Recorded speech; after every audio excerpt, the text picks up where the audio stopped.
scripture reading this morning comes from the New Testament, John chapter 5, verses 1 through 9, and that can be found on page 96 in your pew Bible. After this, there was a festival of the Jews, and Jesus went up to Jerusalem. Now in Jerusalem, by the sheep gate, there is a pool called in Hebrew Bethesda, which has 5 porticos. In these lay many individuals, blind, lame, and paralyzed. One man was there who had been ill for 38 years. When Jesus saw him lying there and knew that he had been there a long time, he said to him, "Do you want to be made well?" The sick man answered him, "Sir, I have no one to put me in the pool when the water is stirred up, and while I am making my way, someone else steps down ahead of me." Jesus said to him, "Stand up, take your mat and walk." At once the man was made well, and he took up his mat and began to walk. Now that day was the Sabbath. The word of God for the people of God.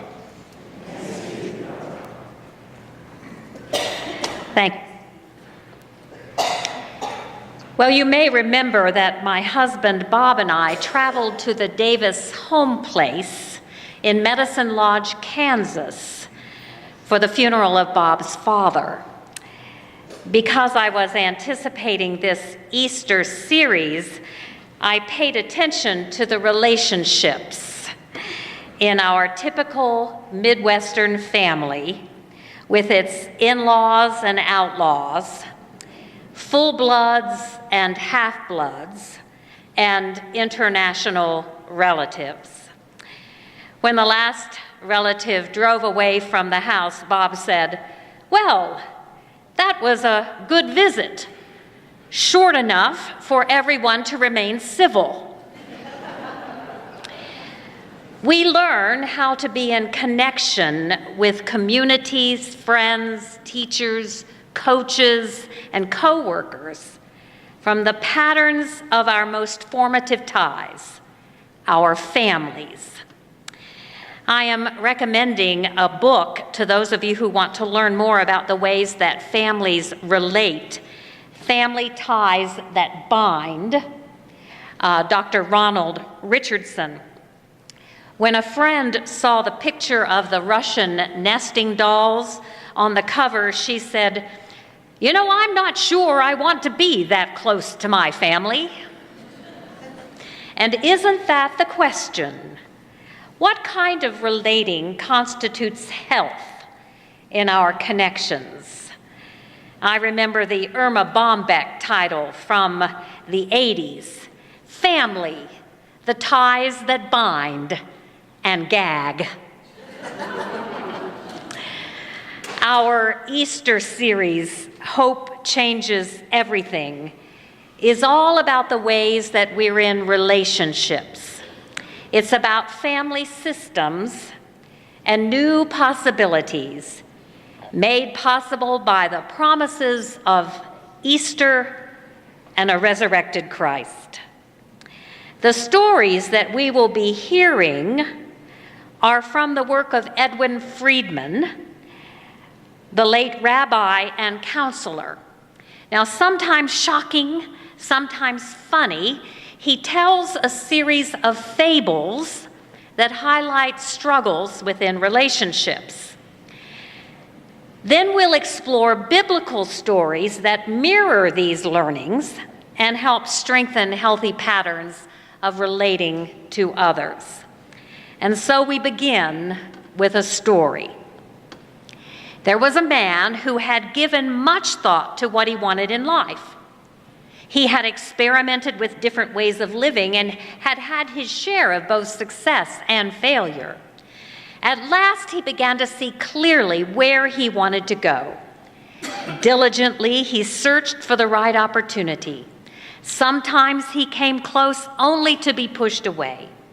Often he applied all of his imagination only to find the path blocked. And then at last, it came. But the opportunity would not wait. It would be made available only for a short time. Eager to arrive, he started on his journey. With every step, he wanted to move faster. With each vision of what lay ahead, he found new vigor. Hurrying along, he came upon a bridge that crossed through the middle of a town. It had been built high above a river in order to protect the town from the floods in the spring. He started across, and then he noticed someone coming from the opposite direction. As they moved closer, it seemed that the other was coming to greet him. He could see clearly, however, that he did not know the other, who was dressed similarly, except there was something wrapped around his waist. When they were within hailing distance, he could see that what the other had around his waist was a rope. It was wrapped around him many times, and probably, if extended, would reach 30 feet. The stranger began to uncurl the rope, and just as they were coming close, said, "Pardon me, but would you be so kind as to hold the end a moment?"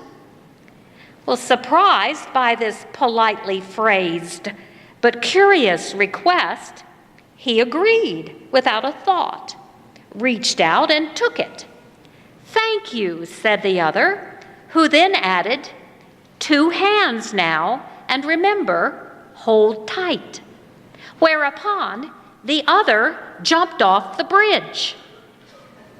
Quickly, the free-falling body hurtled the distance of the rope's length.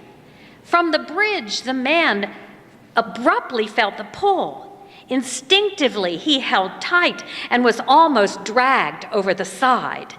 He managed to brace himself against the edge, however, catching his breath, looked down at the other dangling. "What are you trying to do?" he yelled. "Just hold tight," said the other. This is ridiculous, the man thought, and began trying to haul the other in. But he could not get leverage, however. It was as if the weight of the other person and the length of the rope had been carefully calculated so that together they created a counterweight just beyond his strength to bring the other back to safety. "Why did you do this?" the man called out. "Remember," said the other, "if you let go, I will be lost." "But I cannot pull you up," the man cried. "I am your responsibility," said the other. "Well, I did not ask for it," the man said.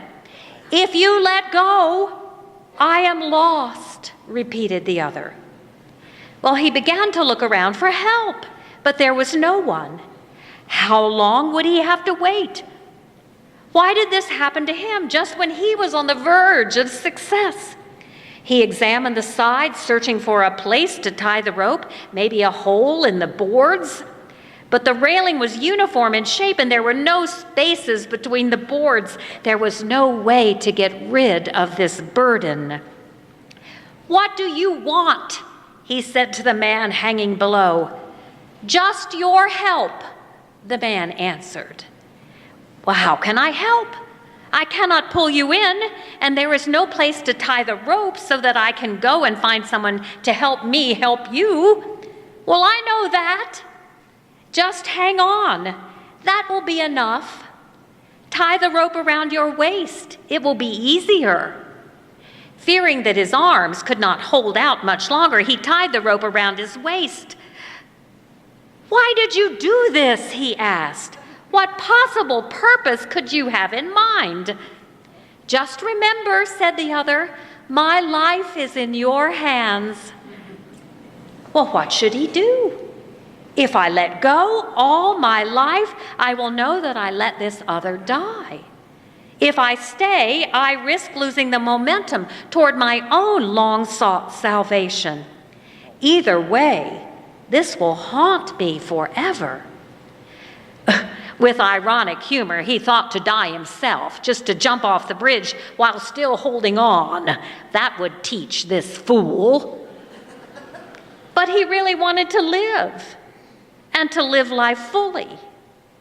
What choice What a choice I have to make. How shall I ever decide? Well, at this point, I want to ask some questions. What are the choices here? Are there several options? What would you do? In every family and organization, we have to see our role in relationship to others.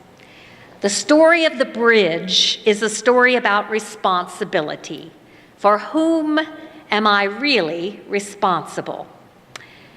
For some of us, the issue in this story is how to make the man who is hanging over the side of the bridge take responsibility for himself. Whether we are a spouse, or a friend, or a parent, or a leader, we will probably try to motivate the one to whom we are tied.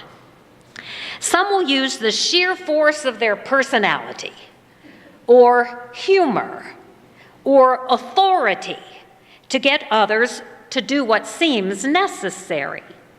However, the motivator soon realizes that they have assumed all of the responsibility.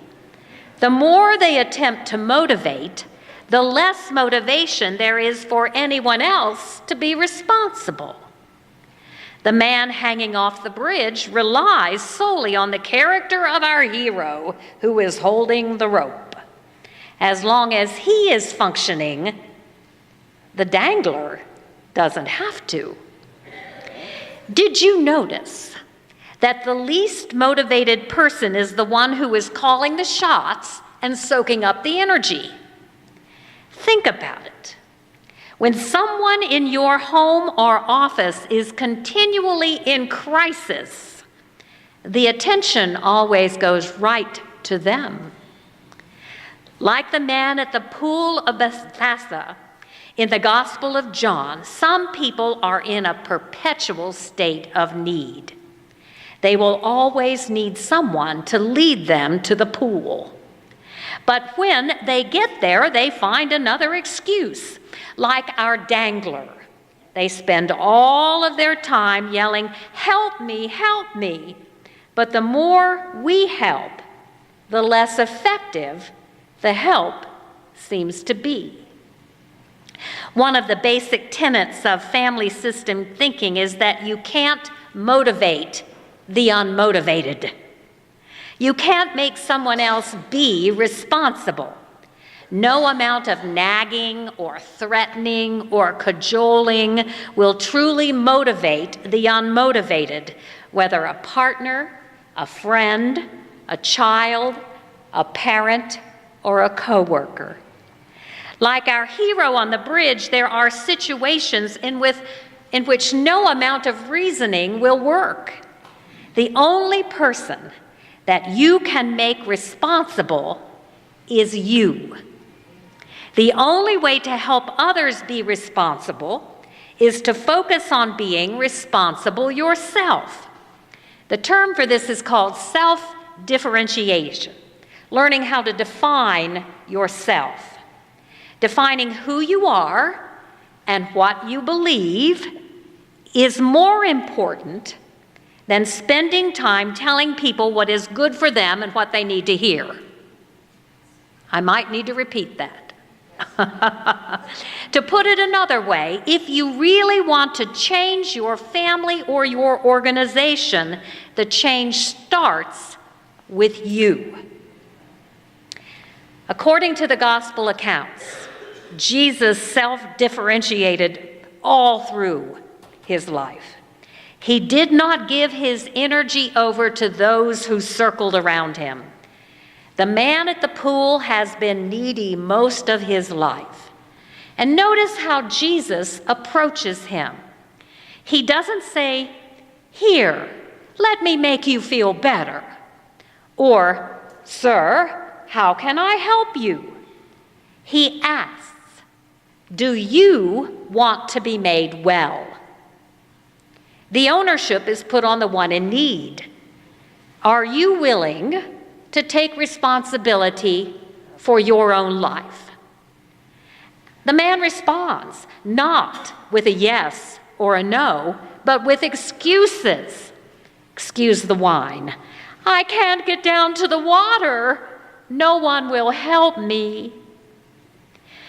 You might think that the caring thing to do would be to get this guy down to the front of the line, but not Jesus. Jesus doesn't help him, doesn't take him down to the pool. Instead, he differentiates. He puts the motivation squarely on the invalid. Stand up, take up your mat, and walk. Jesus doesn't take on the stresses of others. By defining himself and what he believes, he invites others around him to better health. He encourages responsibility by being responsible for himself. If your marriage, your friendship, your family, or your workplace is dysfunctional, the person you need to be looking at is you. How are you contributing to the dysfunction by being stuck in other people's stuff? How much energy and power are you giving to the unmotivated? When have you stated clearly and calmly what you believe, what you will do, what choices you will make? When have your actions reflected those beliefs rather than the anxious needs of others? How will you finally get across this bridge? Back to our story. As time went by, no one came. The critical moment of decision was drawing near. To show his commitment to his own goals, he would have to continue on his journey now. But what a terrible choice to have to make. A new thought occurred to him. While he could not pull the other up solely by his own efforts, if the other would shorten the rope from his end by curling it around his waist again and again, together they could do it. Actually, the other could do it by himself, so long as he, standing on the bridge, kept it still and steady. Now listen, he shouted down. I think I know how to save you. And he explained his plan. But the dangler wasn't interested. The man on the bridge said, You mean you won't help? But I told you I cannot pull you up by myself. And I don't think I can hang on much longer either. You must try, the other one shouted back in tears. If you fail, I die. The point of decision arrived. My life or this other's? And then a new idea, a revelation. So new, in fact, it seemed heretical. So alien was it to his traditional way of thinking. I want you to listen carefully, he said, because I mean what I am about to say. I will not accept the position of choice for your life, only for my own. The position of choice for your life, I hereby give back to you. What do you mean? The other asked, afraid. The man on the bridge said, I mean simply, it's up to you. You decide which way this ends. I will become the counterweight. You do the pulling and bring yourself up. I can even tug a little from here. And he began unwinding the rope from around his waist and braced himself anew against the side. Well, you can't mean what you say, the other shrieked. You would not be so selfish. I am your responsibility. What could be so important that you would let someone die? Do not do this to me. The man on the bridge waited a moment. There was no change in the tension on the rope. I accept your choice, he said at last, and freed his hands. Some of you have been holding onto a rope for a long time, a rope someone else has given you. You find yourself stuck there on that bridge, trying to move on with your life while trying to motivate the unmotivated. You might be a parent whose nagging hasn't motivated that underachieving young adult. You are at the end of your rope. You might be a manager who has employees who are constantly in crisis. You might be at the end of your rope. You might be a child whose divorced parents have you in a tug of war, each telling you how much they need you over against the other parent. You are at the end of your rope. Or maybe, just maybe, you've been the one handing out ropes, giving responsibility for your life to others. Your salvation is dependent on the unsuspecting ones around you. And if none of this applies to you now, I guarantee that sometime, somewhere, and soon, someone is going to come along and quietly hand you a rope. Probably when things are going well for you. What will you do? Now, please don't misunderstand. The answer to that question is not to detach from everyone around you. The answer is not to purposely throw people off the bridge. Differentiation doesn't mean that we ignore the needs of others. Indeed, quite the opposite. We learn to help others when we learn to define ourselves. This is the basic connecting tissue of a family system. But we'll get into more of that as our series unfolds.